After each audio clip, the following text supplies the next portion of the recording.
So this particular engagement in question, our client is an IT services provider.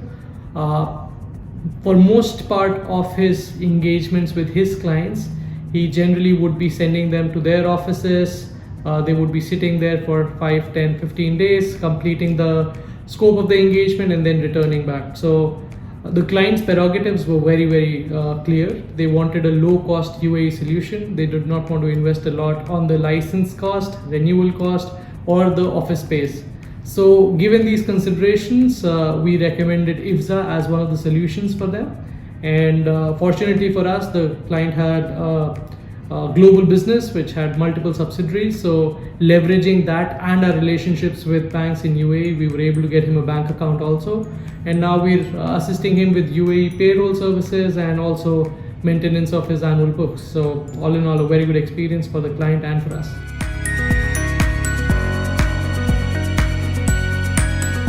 There are a few considerations. Like every free zone, Ifza also has its own nuances.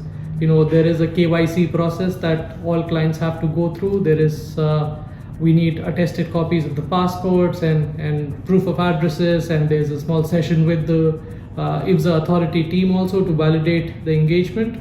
And again, I think one of the key considerations that comes in place is when you're securing visas for your Ifza company. So unlike many of the free zones, Ifza offers visa quotas at the time of your incorporation. So from the very start, you need to declare to the authority how many visas you will require, and along with that comes the requirements. A higher visa will charge a higher fees, and depending on how many visas you want, the packages can go up and down. And similarly comes your office space requirements along with them as also. So I think that's one of the nuance that we covered during this engagement. But other than that, it's more or less very similar to other UAE free zones in terms of setup.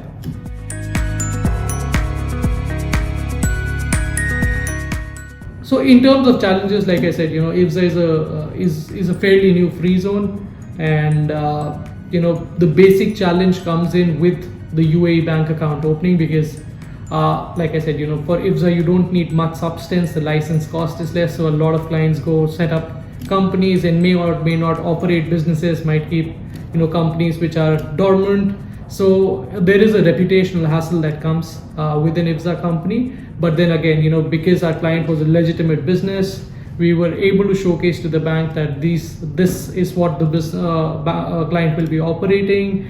We were able to showcase their contracts in UAE, and eventually after about 4 weeks and a face-to-face meeting with the banker, we were able to open the UAE bank account for our client as well.